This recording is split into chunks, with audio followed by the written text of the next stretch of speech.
Anda kembali lagi bersama kami di Kontroversi Pemirsa. Sejumlah lembaga survei telah merilis data terbaru elektabilitas Capres dan Cawapres.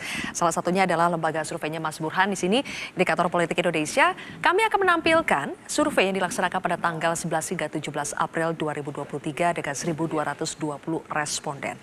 Untuk elektabilitas Capres, simulasi 10 nama yang dilakukan secara tertutup, muncul nama Ganjar Pranowo di urutan tertinggi, disusul Prabowo Subianto, kemudian Anies Baswedan, Ridwan Kamil, Sandi, AHY, Erick Thohir, Erlangga Hartarto, Puan, dan juga Muhaimin Iskandar.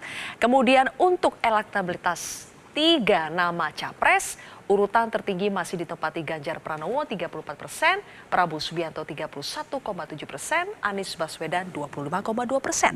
Nah, sekarang bagaimana dengan posisi Cawapres? Kita akan lihat berdasarkan survei indikator untuk elektabilitas Cawapres simulasi 9 nama ya. Ini menempatkan ada Ridwan Kamil, Gubernur Jawa Barat di posisi pertama, kemudian Sandi, Erick Thohir, AHY, Kofifa, mantan Panglima Andika Perkasa, Ketua DPR Puan Maharani, kemudian juga ada Ketua Umum Golkar Erlangga Hartarto, dan di urutan ke-9 ada Muhaimin Iskandar.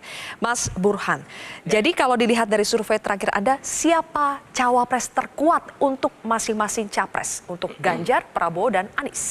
Pertama soal margin of error, ini penting.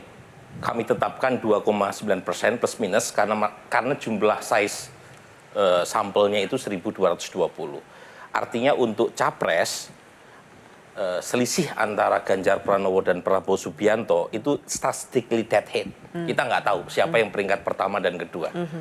Nah, begitu juga soal Cawapres. Soal Cawapres ini, untuk elektabilitas peringkat 2, 3, dan 4, Sandiaga, Erick, dan AHY itu juga neck to neck. Kita nggak tahu siapa yang unggul di antara 3 nama ini.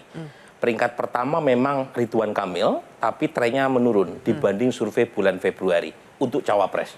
Nah, pertanyaannya siapa Cawapres yang paling tepat? Tergantung kebutuhan dari 3 Capres yang sudah muncul.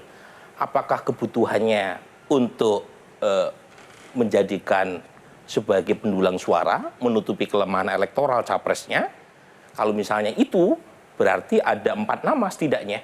Pertama adalah Ridwan Kamil, Sandiaga, Erick, dan satu lagi adalah AHY.